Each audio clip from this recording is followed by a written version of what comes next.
Hello guys, welcome to another episode. My name is Ian and today I want us to talk about a specific group of cars you should think twice before buying.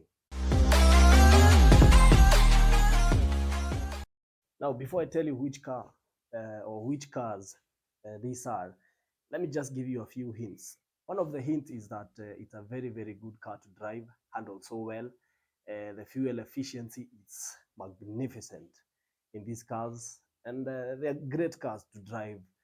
And these cars are the VW group. Now, the VW group consists of course, the Volkswagen cars, Audi, also from the VW group, Skoda, Porsche, and some other few models that are not common in Kenya. But Audi, Porsche, and VWs are very common here in Kenya. Skoda, not so much, but they're also part of the VW group. Now, these cars have one thing in common. They have a gearbox by the name Direct Shift Gearbox, commonly known as DSG gearbox. Now, hizi DSG are the issues.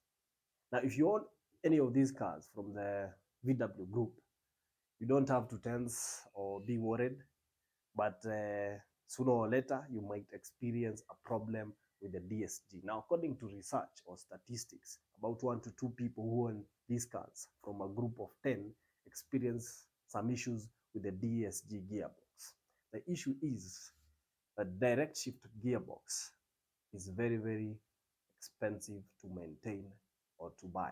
Now, first of all, the direct shift gearbox is what makes these cars very fun to drive. You drive a normal automatic and you drive a car from the VW group and you notice a very big difference, because DSG comes with a dual clutch where it prepares gears for you even before engaging. So that's why they are very quick. For example, the VW Golf, even the Polo with its small size can take on big cars. So they are very fun to drive.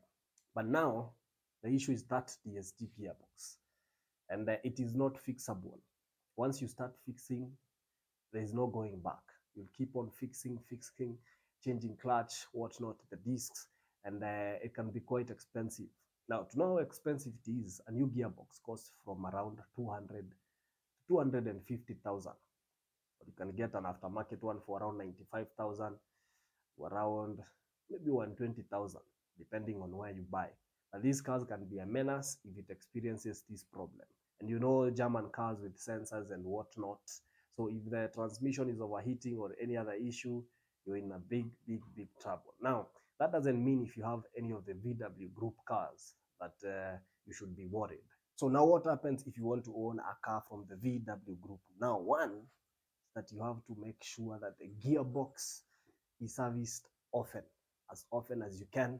And two, you must pray that your car doesn't have gearbox issues. Other cars have ran for years with the gearbox, with the DSG, but hazijakuwa na shida. But just pray you're not one or two of the victims that experience this issue. Three, you must be moneyed. You must have some good amount of money in the bank to be servicing these cars, because they're no jokes, because they're very expensive. So that's it. Make sure before buying a Volkswagen, an Audi, a Skoda, a Porsche, or anything with a DSG, you really know how to maintain it. That's it. Till next time, tell me what you think. Goodbye.